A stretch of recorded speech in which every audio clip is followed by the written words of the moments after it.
বিশ্বের সমুদ্র জুড়ে ভয়াবহভাবে বাড়ছে প্লাস্টিক দূষণ। গত এক দশকে এই দূষণের হার ৩ গুণ বেড়েছে। আর এর সরাসরি প্রভাব পড়েছে সামুদ্রিক প্রাণী, পরিবেশ এবং মানব স্বাস্থ্যের উপর।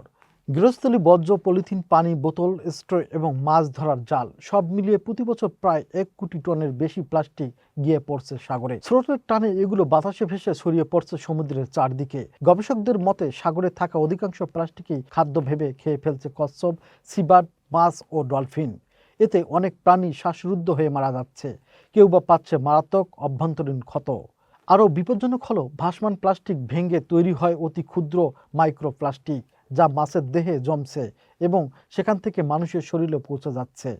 বিশেষজ্ঞরা বলছেন মাইক্রোপ্লাস্টিক হরমোনের ভারসাম্য নষ্ট করতে পারে, প্রজনন সমস্যা তৈরি করতে পারে এবং দীর্ঘমেয়াদে বাড়াতে পারে ক্যান্সারের মতো ঝুঁকি। পরিস্থিতি এমন জায়গায় দাঁড়িয়েছে, কিছু সমুদ্র অঞ্চল এখন পানির চেয়ে প্লাস্টিকের ঘনত্ব বেশি।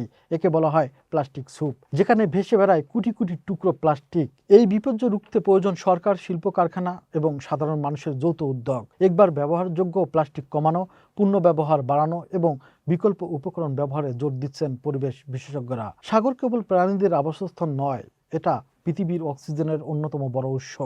এখনই পদক্ষেপ না নিলে ভবিষ্যতের প্রজন্মের জন্য সাগর হয়ে উঠবে মৃত্যুকূপ।